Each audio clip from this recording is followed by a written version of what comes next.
या लोगों की जो सामान्य सेवाएं केंद्र सरकार की, प्रदेश सरकार के लगभग 500 सेवाएं ऐसे हैं जिनको घर तक पहुंचाने का ये जो प्रण है ये हमने लिया है। हमने बहुत से सुधारों में, जैसा कर्मचारियों की ट्रांसफर पॉलिसी, इसके ऊपर हमने काम किया, ऑनलाइन ट्रांसफर पॉलिसी। इसी प्रकार जो नए कर्मचारी आने हैं उनको योग्यता के आधार पर मिशन मेरिट, इस पर लगातार हम काम कर रहे हैं ताकि अच्छे स्तर के कर्मचारियों के माध्यम से और जन सेवा ये हम कर सकें। तो ऐसे काम गिनाने के लिए तो बहुत काम है, लेकिन मैं आज आपको एक जो हमारे मन का भाव है कि सेवा का काम ये हम राज्य सत्ता के साथ मिलकर के जो करने का संकल्प लिया है उसमें हमने काम किया। ऑनलाइन ट्रांसफर पॉलिसी, आपके नए सेवा कर्मचारी आने हैं उनको योग्यता के अलग अलग प्रकार से व्यतीत कर रहे होंगे।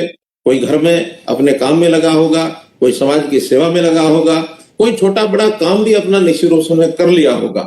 मैं एक सज्जन जो सेवानिवृत्त अधिकारी थे उनसे मैंने पूछा, उन्होंने एक छोटी अपनी फैक्ट्री ये बनाई।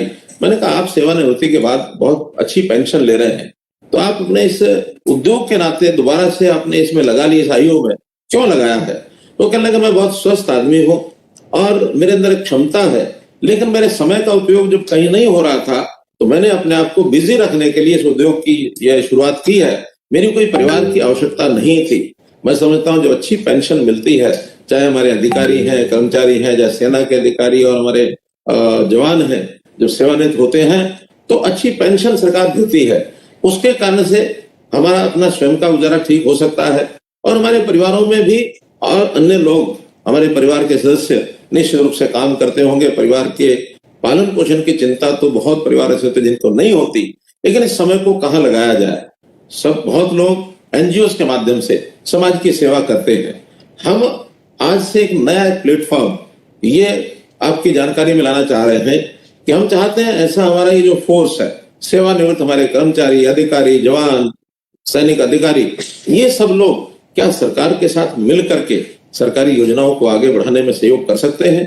प्रधानमंत्री जी ने जैसे कहा कि समाज को अगर आगे बढ़ाना है, देश को विकास की राह पर लाना है, तो सबका साथ, सबका विश्वास, सबका विकास, सबका साथ, सबका विकास, सबका विश्वास और सबका प्रयास।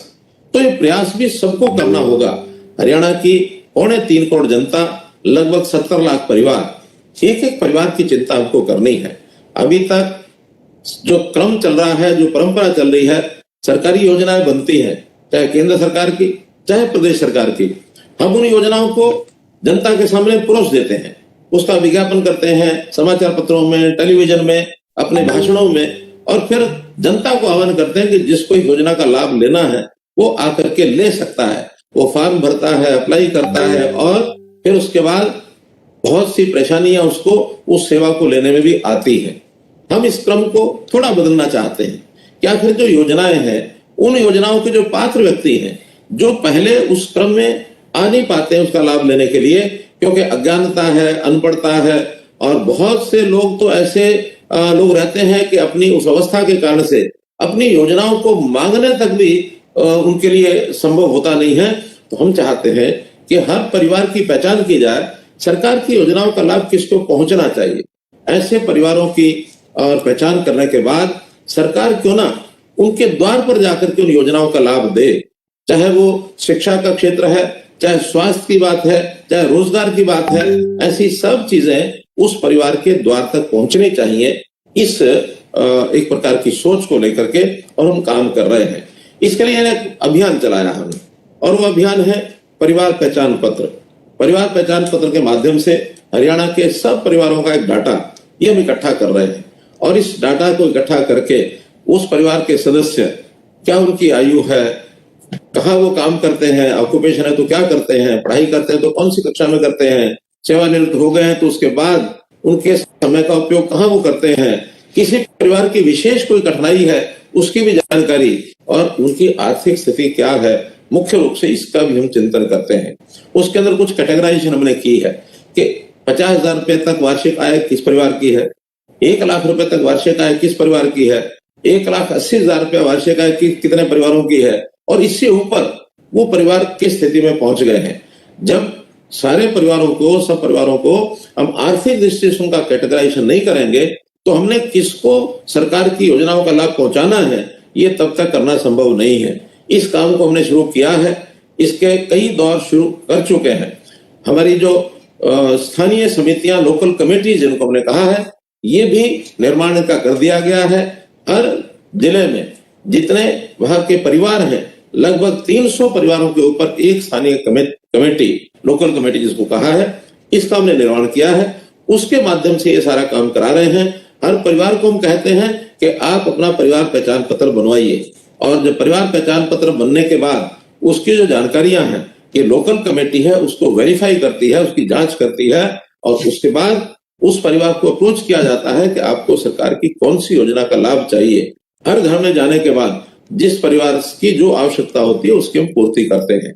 या मैं एक आह्वान आप बंधुओं से भी करना चाहूंगा, आपने, हो सकता है सबने अपने परिवार पहचान पत्र बनवा लिए हो, और यदि किसी ने परिवार पहचान पत्र नहीं बनवाया है तो आप भी कृपया तुरंत अपना परिवार पहचान पत्र बनवाएं।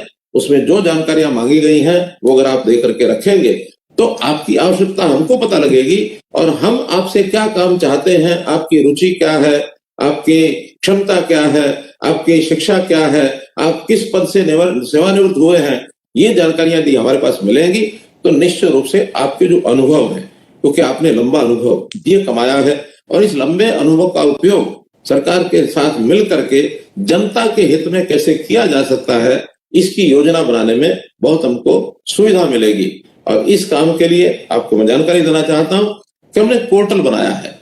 उस पोर्टल पर जो लोग अपने आप को समर्पण भाव से वॉलंटियर इस नाते से रजिस्टर करेंगे, ऐसे सब लोगों की योजना बना करके हम उनसे व्यक्तिगत तौर पर संपर्क करके उनको उस काम के बारे में जानकारी देंगे कि आप क्या काम कर सकते हैं।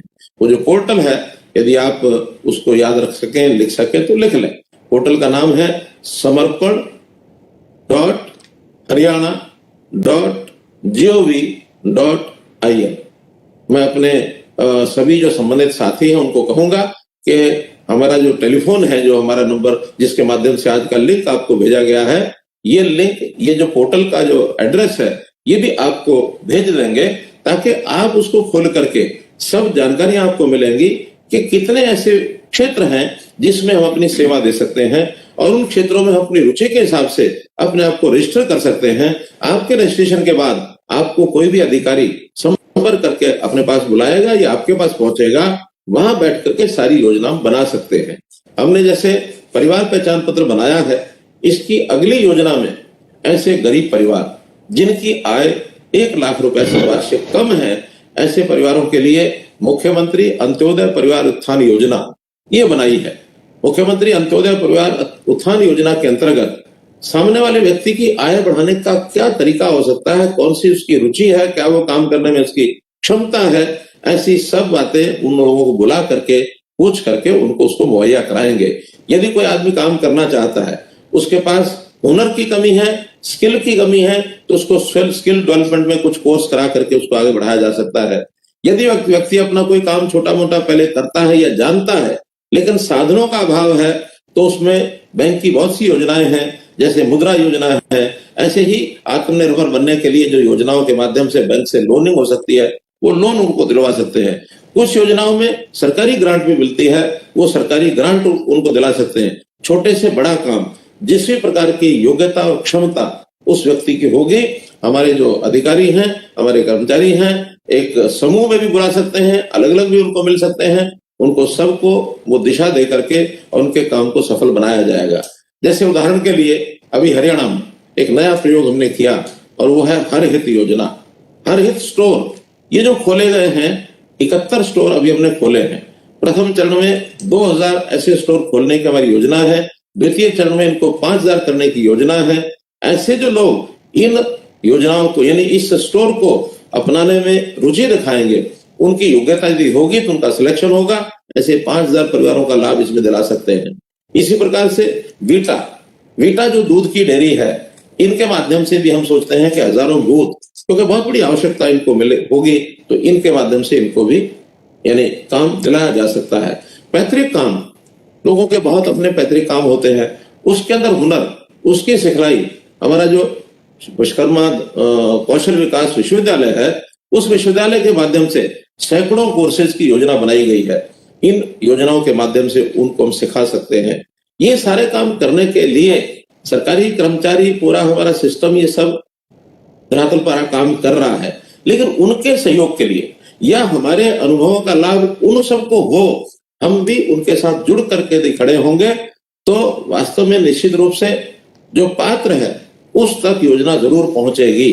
हमारा काम पात्र लोगों को योजनाओं का लाभ देना, ये पहला काम है। अगर उसके बाद कोई उसकी कमी रहती है तो उस कमी को दूर करते हुए, उसकी शिक्षा पर ध्यान देते हुए या उसकी स्किलिंग कराते हुए उसके परिवार की आय को कैसे बढ़ा सकते हैं, हम सब मिल करके इस काम को करेंगे। काम हमारे पास शिक्षा क्षेत्र है, रोजगार का क्षेत्र है और उसके कौशल विकास का क्षेत्र है। इन सब कामों में कहाँ हमारी रुचि है, कहाँ हम काम कर सकते हैं।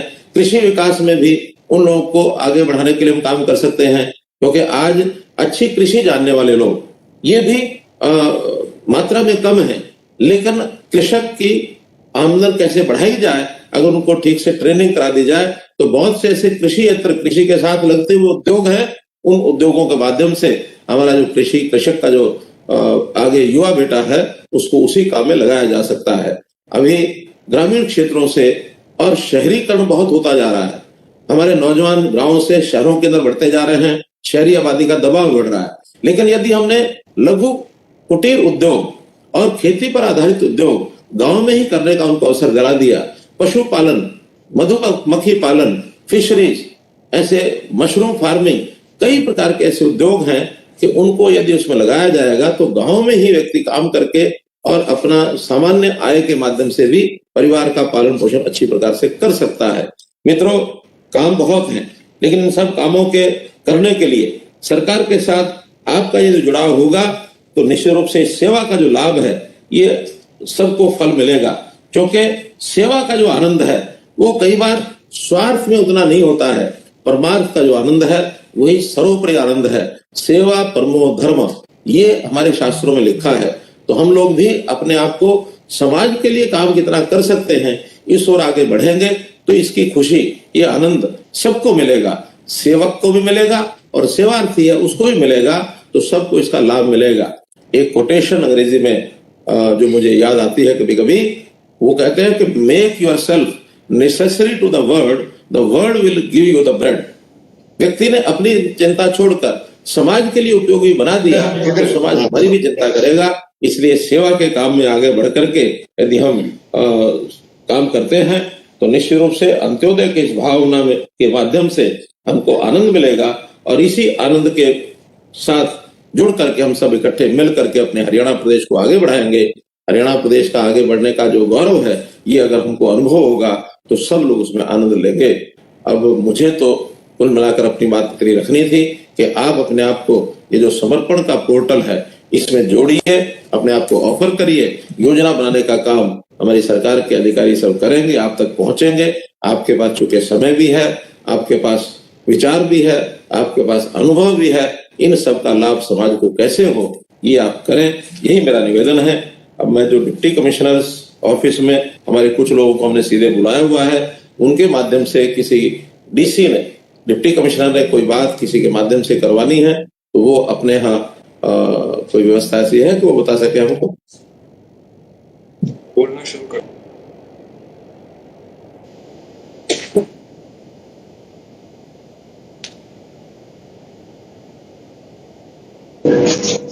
नमस्कार सर।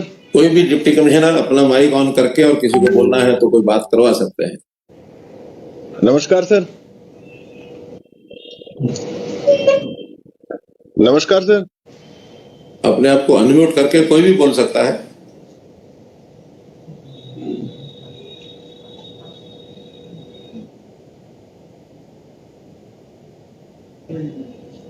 नमस्कार सर।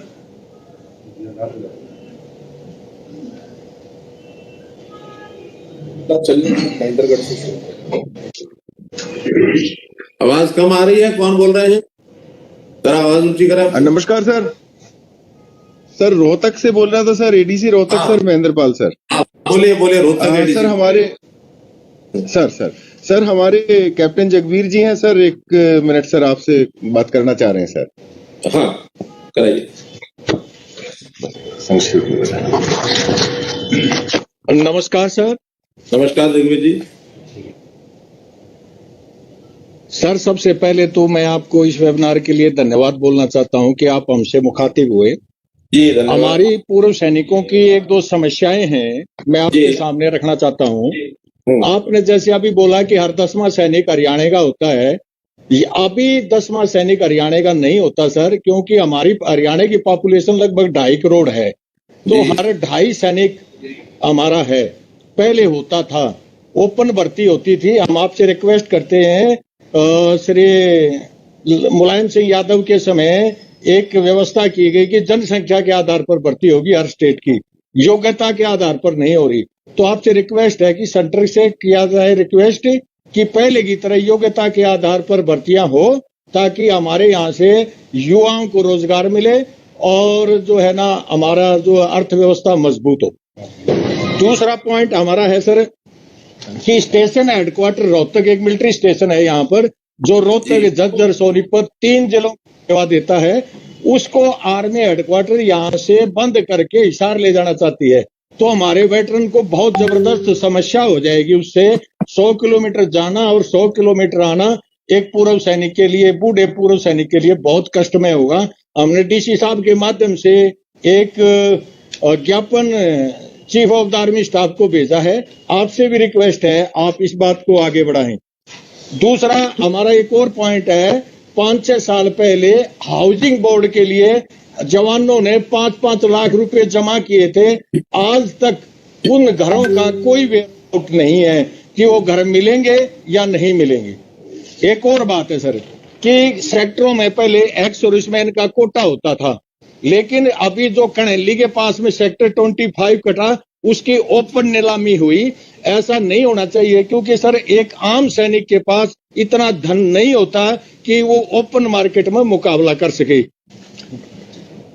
ठीक है, आपने विषय रखे हैं, अच्छे विषय रखे हैं, लेकिन मेरा निवेदन ये है कि आज हम अपना ये जो वेबिनार की जो चर्चा है वो इन विषयों के लिए नहीं की है। इन विषयों के लिए तो हमारा पूर्व सैनिक और अर्धसैनिक डिपार्टमेंट है, ये डिपार्टमेंट आप लोगों की मीटिंग बुला करके अलग से करेंगे। आज तो पूर्व सैनिक, हमारे जो सेवानिवृत्त कर्मचारी, ये सब अपने अनुभवों के आधार पर, अपने विचार और अपनी क्षमता के आधार पर समाज के लिए क्या कर सकते हैं और सरकारी योजनाओं को गरीब लोगों तक कैसे पहुंचा सकते हैं, आज का जो विचार है वो ये है। इस विचार में अगर आप कोई बात रखना चाहेंगे तो जरूर उसका आज के इस संदर्भ में महत्व होगा। आपकी बातों को अलग से किसी प्लेटफॉर्म पर हम लेंगे कि सैनिक, पूर्व सैनिकों की समस्याएं क्या है, उसको हल करने के लिए क्या करना होगा। वो विषय बाद में कभी भी किसी अवसर के ऊपर जरूर हम उसको चर्चा करेंगे। लेकिन आज जो विषय मैंने रखा है उसका संदर्भ भी दूसरा है। उस संदर्भ में आपको कोई क्लैरिफिकेशन करनी हो, कोई बात पूछनी हो, कोई बतानी हो, कोई सुझाव हो, वो आप देंगे तो अच्छा रहेगा। और कोई जिला? सर नमस्कार सर, मैं डीसी फरीदाबाद जितेंद्र यादव। सर ये हमारे डीआईजी साहब जमाल खान एक बार बात कर लीजिए। जी फरीदाबाद। नमस्कार सर, मैं एक्स डीआईजी जमाल खान हूँ। सीआईएसएफ से अप्रैल में रिटायर हुआ हूँ सर, और मैं अब हरियाणा में पिछले 8 साल से रह रहा हूँ सर, फरीदाबाद में। और कुछ आपसे सर शेयर करना चाहता था। एक तो यह है कि सीएपीएफ का रिप्रेजेंटेशन गवर्नमेंट के साथ थोड़ा अच्छा होना चाहिए, जैसे कि ex serviceman, x arm forces person का है, तो उसके लिए कोई अगर रिप्रेजेंटेटिव डिस्ट्रिक्ट या स्टेट लेवल पे हो तो वो अच्छी तरह कोऑर्डिनेट कर सकता है। बहुत ज्यादा लोग रिटायर्ड बीएसएफ, सीआरपी, सीआईएसएफ के बहुत से लोग रिटायर्ड यहाँ सेटल हैं, कुछ मार्टर्स हैं और कुछ सर्विंग पर्सनल भी यहाँ रहते हैं, तो उनकी मदद के लिए ये हो सकता है। दूसरी चीज सर, रिटायर्ड लोगों की सर्विसेज इस तरह इस्तेमाल करी जा सकती हैं, जैसे कि हम पुलिस और एडमिनिस्ट्रेशन के बीच में जो गैप है, हम सिक्योरिटी पर्सनल को, यंगस्टर को ट्रेन कर सकते हैं to do the policing, to fill the gap between the police and the requirement of police. तो हमारी सर्विसेज इस काम के लिए इस्तेमाल करी जा सकती हैं। हमें ट्रेनिंग के तौर पे हमारी सर्विसेज ली जा सकती हैं। उसके अलावा जैसे कि ये अब न्यू पेंशन स्कीम आई है सर सेंट्रल गवर्नमेंट की, उसमें लोग कई बार 10 साल 15 साल की सर्विस करके छोड़ देते हैं। वो यंगस्टर लॉट है, वो गवर्नमेंट की मदद कर सकता है। सर्विसेज प्रोवाइड करने के लिए, ऑल्सो ट्रेनिंग कराने के लिए उन लोगों की जो लोग सिविलियन हैं, जो हाई स्कूल पास है, 12th पास यूथ है, उनको इस्तेमाल कर सकती है गवर्नमेंट कॉन्ट्रैक्ट बेसिस पे। सेंट्रल गवर्नमेंट ने भी एक स्कीम चलाई हुई है कि जो पुलिसिंग और उसके बीच में गैप है उसका 20% कॉन्ट्रैक्ट बेसिस पे रिटायर्ड पर्सनल को लेकर वो इस्तेमाल कर रहे हैं। जैसे कि अगर किसी जगह 10 आदमी की जरूरत है, उसमें से 3 आदमी एक सर्विसमैन कॉन्ट्रैक्ट बेसिस पे ले रहे हैं, जिसमें ना कोई लायबिलिटी रहती है स्टेट गवर्नमेंट की, सिर्फ फिक्स्ड अमाउंट पेमेंट किया जाता है उनको, और वो लोग अपना सर्विस देते हैं 1 साल, 2 साल, 3 साल, 4 साल, जितने साल भी उनकी कैपेबिलिटीज रहती हैं। तो इस तरह की सर कई योजनाएं अगर हमें मौका दिया जाएगा तो हम एक्सप्लेन कर सकते हैं गवर्नमेंट को, जिससे कि जो रिटायर्ड लोग हैं, सर्विंग लोग हैं, मार्टर्स हैं, एक्स सर्विसमैन हैं, एनपीएस वाले लोग हैं, उनको हम एप्टली यूटिलाइज कर सकते हैं और मैन पावर को जो अनस्किल्ड है उसको ट्रेन कर सकते हैं। ये सर मुझे कहना था। बहुत बढ़िया जमाल खान जी, आपने विचार अच्छा रखा है, क्योंकि सेवानिवृत्त जो कर्मचारी है और जो आयु में भी यंग है, उनका अपना एक जो अनुभव, उनका अनुशासन, उनकी देशभक्ति, उनकी जो एक ऑनेस्टी का जो एक उनका एक प्रमाणित जीवन, ये सब हमारे इस कर्मचारियों की संख्या में जुड़ेंगे तो बहुत लाभ मिलेगा। पहले भी हम ऐसे जो एक्स सर्विसमैन हैं उनको अपने एससीओ नाते से लेते हैं, कुछ जगह पर हमारे रिजर्वेशन भी है नौकरियों में, तो ऐसा तो सब चल रहा है। फिर भी इसको और आगे बढ़ाने के लिए आपने जैसे बताया विचार वो करेंगे। लेकिन मैं फिर दोबारा से दोहरा रहा हूं कि हमारे ऐसे सेवानिवृत्त कर्मचारी और अधिकारी और सैनिक जो समाज की सेवा कुछ कर सकते हैं, अर्थात समर्पण भाव से, वॉलंटियरिज्म जिसको कहते हैं, स्वयंसेवी जैसे एक संस्था होती है, उस नाते से उसके अंदर कर्मचारी वाला भाव दोबारा से हम पहला, मतलब कर्मचारी जिनको बनना ही है, लेकिन उस भाव की बात आज नहीं हो रही कि हम पूर्व सैनिकों के कर्मचारियों वाले विषय को याद रखेंगे। या हमको ऐसे लोगों की आवश्यकता है जो अपने घर परिवार की पूरे सिस्टम को ठीक से संभाल रहे हैं, खुद की सिस्टम को संभाल रहे हैं, परिवार के बाकी लोग भी संभाल रहे हैं, लेकिन समाज की सेवा के लिए निस्वार्थ भाव से और अपने आप को आगे बढ़ने के लिए तैयार करते हैं। उनका उपयोग हम करना चाहते हैं। उनके लिए विशेष तौर पर विशेष प्रकार के काम भी हमारे पास हैं। ऐसे लोगों की आवश्यकता है। ऐसा कोई विचार रखना चाहे तो रखें। नमस्कार सर। नमस्कार सर। कौन जिला? DC Yamunanagar here sir. Yamunanagar बोले पहले, यमुनानगर। नमस्कार sir, DC Yamunanagar here sir. मेरे साथ सर देवेंद्र बख्शी जी हैं, एक सर्विसमैन, वो अपने विचार सर आपके साथ रखना चाहते हैं। हाँ, देवेंद्र बख्शी जी बोलिए। सर नमस्कार। नमस्कार सर, मैं आपका ध्यान थोड़ा पैरामिलिट्री की जवानों को जो मुसीबतें आ रही है उनको तरफ ध्यान दिलाना चाहूंगा। बख्शी जी मैं बीच में रोक रहा हूँ। बख्शी जी बीच में रोक रहा हूँ। मैं जो कह रहा हूं, मैंने 2 बार पहले कहा है, आज ये विषय नहीं है, ये समस्याएं, तकलीफें, इनके लिए अलग से मीटिंग करेंगे। और आपको डिपार्टमेंट के हमारे एसीएस हैं कुंडू जी, तो कुंडू जी कभी भी आपको बुलाएंगे, ऐसे हर जिले से डिप्टी कमिश्नर के माध्यम से हम 2-2 लोग बुला करके और सब वर्गों की समस्याओं को समझेंगे। आज तो सेवार्थ अपने समय का, अपनी क्षमता का, अपने अनुभव का ये लाभ हम समाज को दे सकें, उस प्रकार के विषय पर कोई चर्चा करनी है तो करें। दूसरा जिला सर। हाँ, मैं बिल्कुल सर, आपकी बात सही है। देखो, हम जनता की सेवा करना चाहते हैं, लेकिन मैं एक बात जरूर आपके उसमें ध्यान में लाना चाहूंगा कि जब तक अपना ही पेट ना भरा हो तो दूसरे के लिए अलग से, अपने पेट के लिए अलग से बात करेंगे भाई। बख्शी जी अपने पेट के लिए अलग से बात करेंगे, आज विषय वो नहीं है। आगे चलिए। नमस्कार सर, रेवाड़ी से सर। भिवानी जिला बोले सर। रेवाड़ी सर। नमस्कार सर, रेवाड़ी सर। रेवाड़ी बोलिए सर। कैप्टन बोला राम बताएंगे। बोला राम नमस्कार साहब जी। आपने ये जो आयोजन किया इसके लिए मैं आपका पूर्व सैनिकों की तरफ से हार्दिक अभिनंदन और स्वागत करता हूं। धन्यवाद। दूसरा, आपने कहा भाई काबिलियत के आधार पर हम ग्रुपिंग करेंगे और एक्स सर्विसमैन को इस राज्य की सेवा के लिए पूर्ण रूप से समर्पित करेंगे। ठीक है। दूसरा जो सैनिक सदन का कार्य है उसको थोड़ा प्लीज प्रोग्रेस करवाइए। रेवाड़ी सैनिकों की खान है। ठीक है। और अंत में मैं आपका बहुत बहुत धन्यवाद और आभार व्यक्त करता हूँ। राम राम साहब। धन्यवाद। नमस्कार सर। सर अम्बाला से सर। कर्नल गोपाल सिंह फरीदाबाद से अखिल भारतीय पूर्व सैनिक सेवा परिषद हरियाणा को देख रहा हूँ। हाँ, फरीदाबाद बोलिए। फरीदाबाद के बाद फिर अम्बाला। हाँ, मैं सबसे पहले तो आपको नमन वंदन प्रणाम जी। जो पिछले 13 साल से मैं पूर्व सैनिक होने के नाते हरियाणा के अंदर समर्पण भाव से काम कर रहा हूं अपने साथियों के साथ।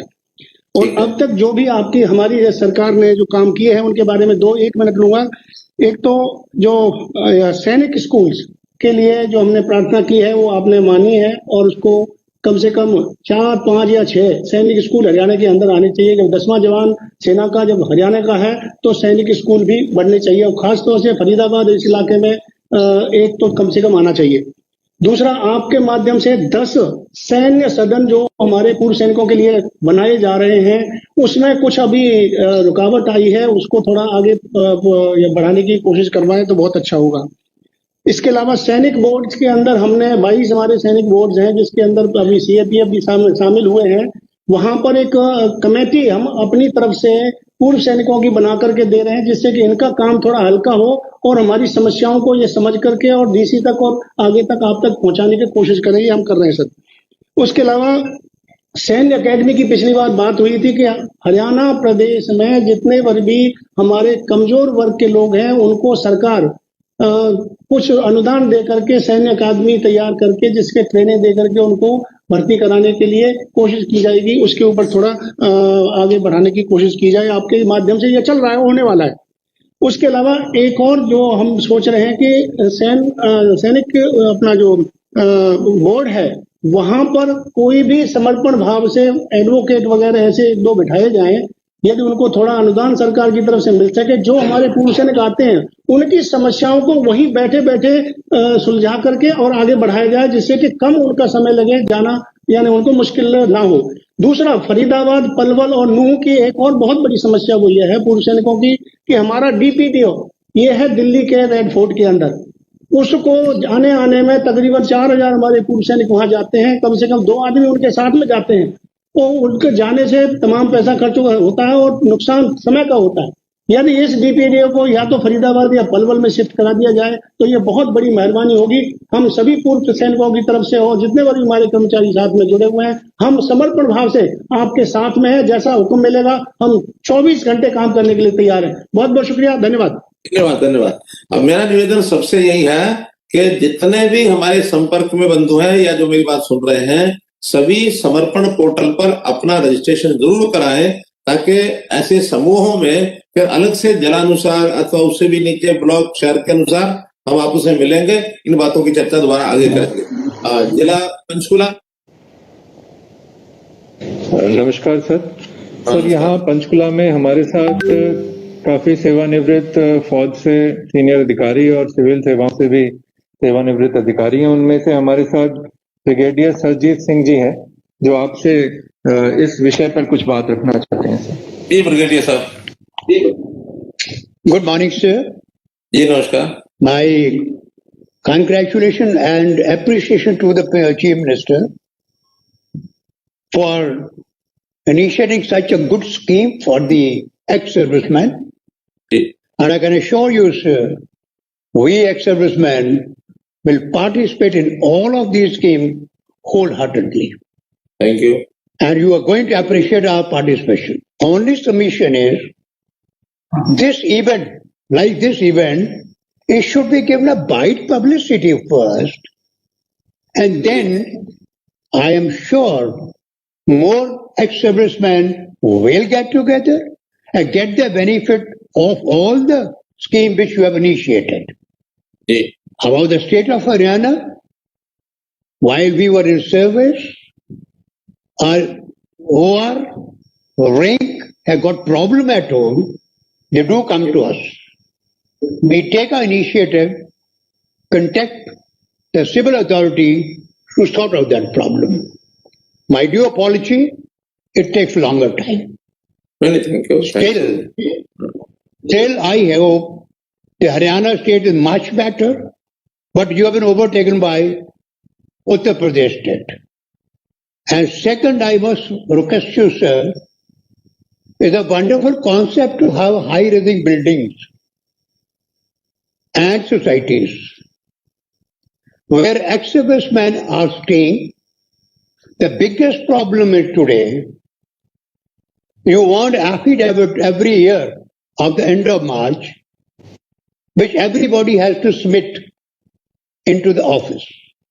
My apology, there are certain old people, old widows, old parents are staying in these societies, which may not be able to come to the office to deposit it. Therefore, I only request for a solution, sir, if it can be implemented. All societies have got the president, have got the secretary.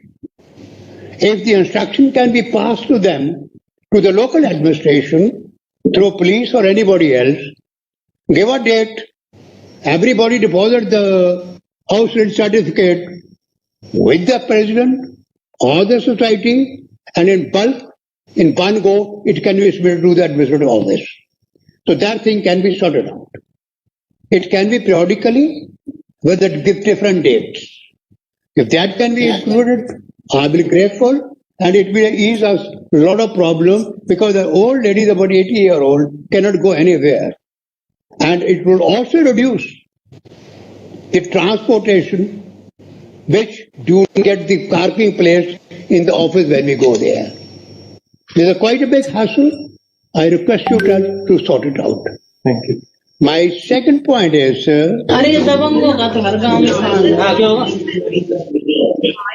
my second point is,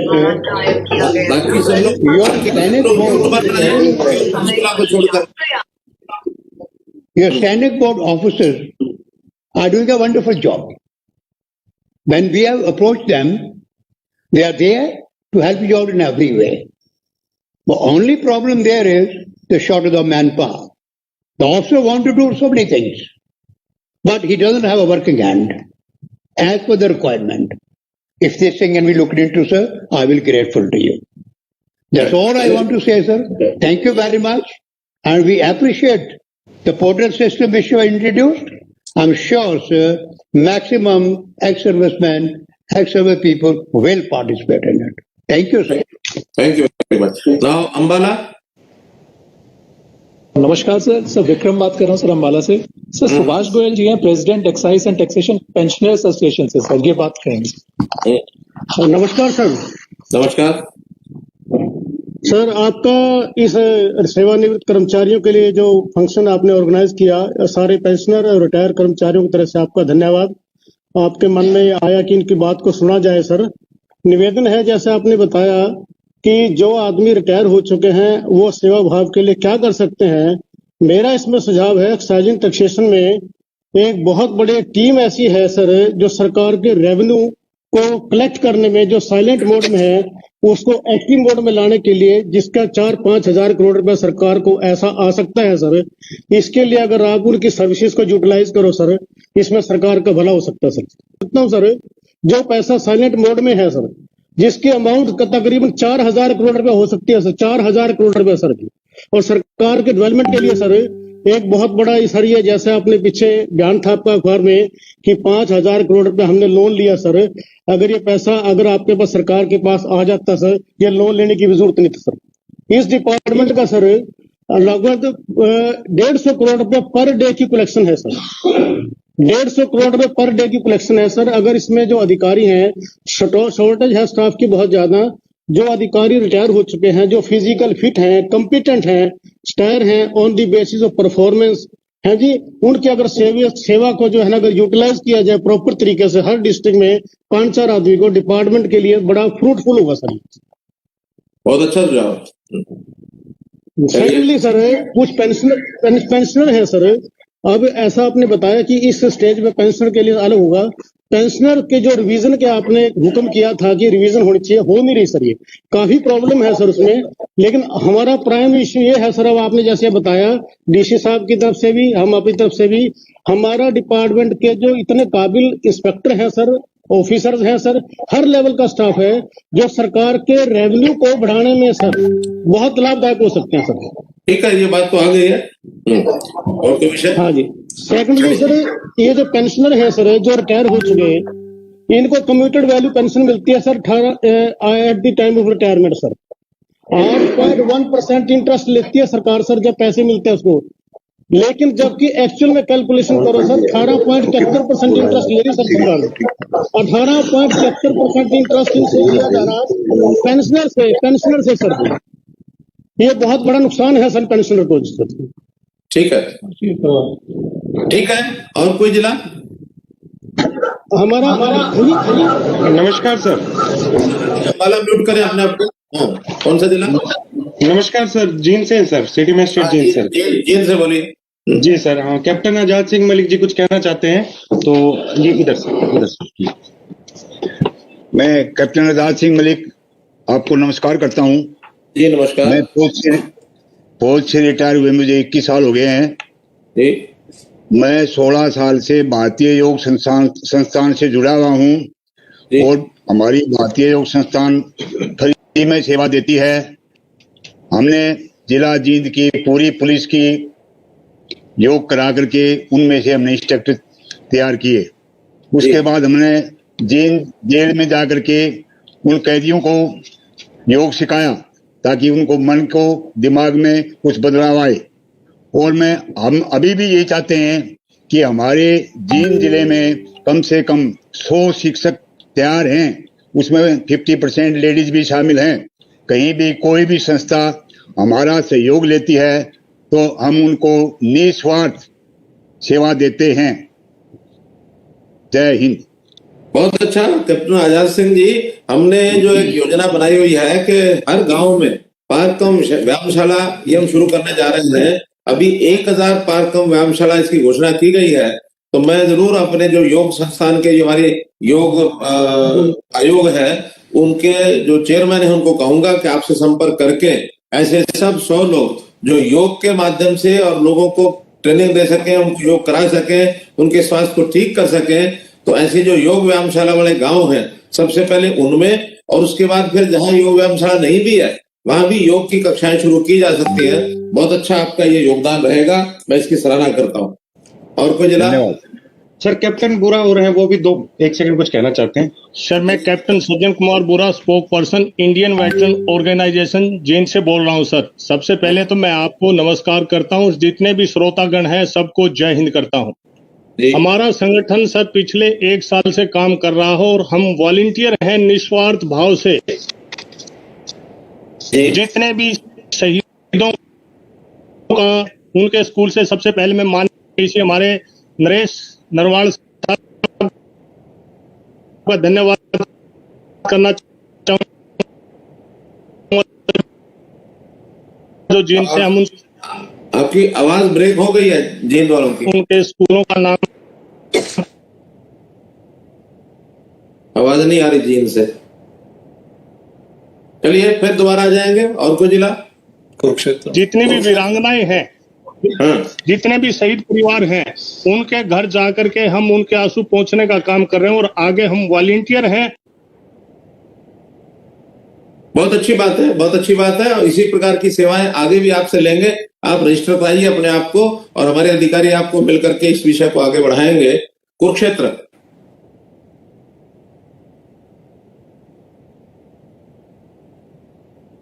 unmute करो गोकुल जी, unmute.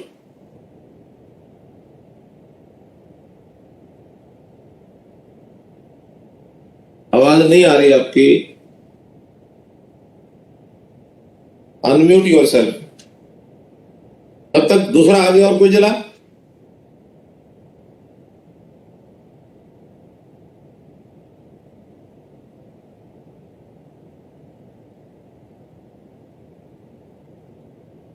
और किसी जिले में से कोई भी?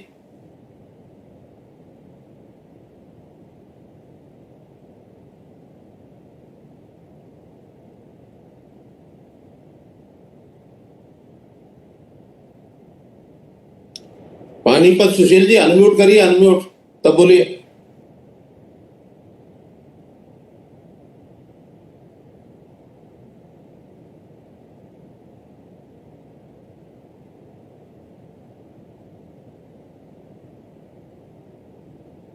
क्या इधर से तो नहीं अनलोड किया हुआ? सिस्टम में क्या करनाल कोई है बोलने वाले?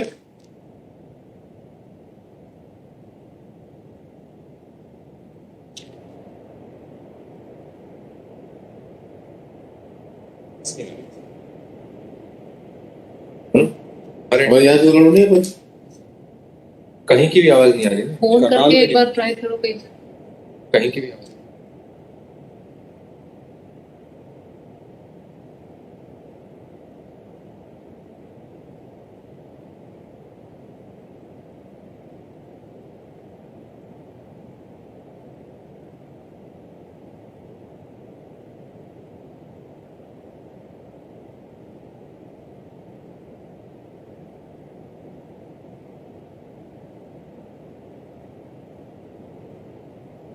सोनीपत ललित जी, अगर मेरी आवाज सुन रहे हो तो हाथ खड़े कर दो जरा।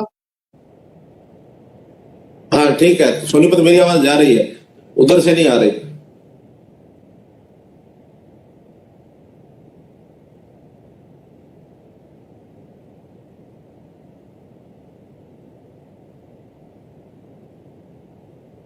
किसी भी डिस्ट्रिक्ट से नहीं आई है, न सोनीपत से आई, ना कुरुक्षेत्र से आई, ना करनाल से आई। करनाल बोलना भी चाहते थे, क्षेत्र भी बोलना।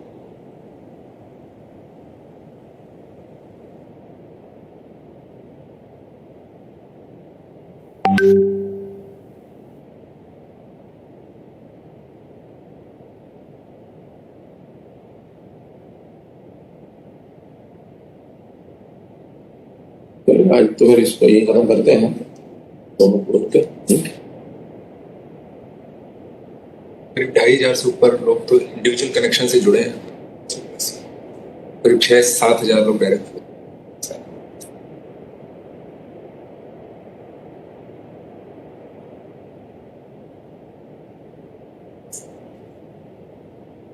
तो भी जुड़ रहे हैं क्या?